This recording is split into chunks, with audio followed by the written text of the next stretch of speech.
வீட்டுக்கு வந்தவங்களுக்கு தண்ணி கொடுக்குறத விட டீ குடிக்கிறீங்களா காஃபி குடிக்கிறீங்களான்னு கேட்குற மாதிரி ஆயிடுச்சு. அப்படிப்பட்ட டீ காஃபி பற்றி இன்ட்ரெஸ்டிங்கான ஃபேக்ட்ஸ் பார்க்கலாமா? வீடியோக்குள்ளே போகிறதுக்கு முன்னாடி ஸ்மைலி ஃபேக்ட் சேனலில் சப்ஸ்கிரைப் பண்ணாதவங்க சப்ஸ்கிரைப் பண்ணிக்கோங்க. கூடவே பெல் ஐக்கானை கிளிக் பண்ணிக்கோங்க. மறக்காமல் லைக் பண்ணாதவங்க லைக் பண்ணிவிட்டு வீடியோ பாருங்கள்.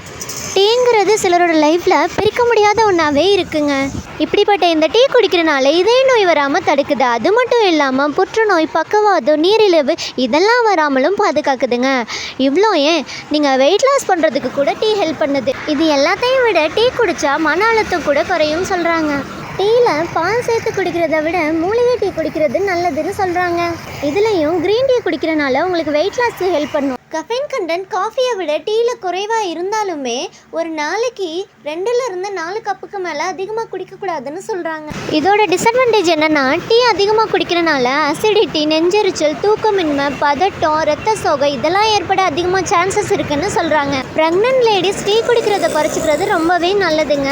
டீ ரெகுலராக அதிகமாக எடுத்துக்கிறனால இரும்புச்சத்து குறைபாடு ஏற்படுறது மட்டும் இல்லாமல் உங்களோட போன் ஹெல்த்தையும் பாதிக்கும். காஃபி நம்மளால் எப்படி டீ இல்லாமல் இருக்க முடியாதோ அது மாதிரி சிலருக்கு காஃபி இல்லாமல் நாளே போகாதுன்னு சொல்லுவாங்க.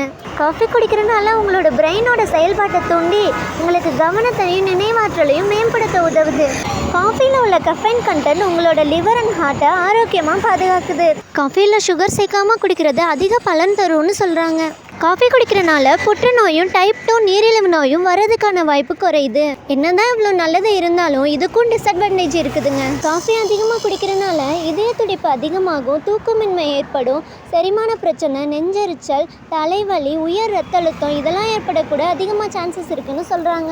குறிப்பாக இதய நோய் இருக்கவங்க, உயர் ரத்த அழுத்தம் இருக்கவங்க, வயிற்றுப்புண் இருக்கவங்க, அப்புறம் கர்ப்பிணி பெண்கள் இவங்கெல்லாம் காஃபி குடிக்கிறதுல கவனமாக இருக்கணும்னு சொல்கிறாங்க. ஒரு நாளைக்கு 4லிருந்து 5 கப் ஆஃப் காஃபி குடிக்கலாம். அதுவும் ஒவ்வொருத்தரோட ஹெல்த்தை பொறுத்து சேஞ்ச் ஆகும். காஃபியோ டீயோ எதுவாக இருந்தாலும் அளவாக எடுத்துக்கிறது நல்லதுங்க. இது ரெண்டில் உங்களுக்கு எது பிடிக்கும்னு மறக்காமல் கமெண்ட்டில் சொல்லிட்டு போங்க. Tata, bye bye.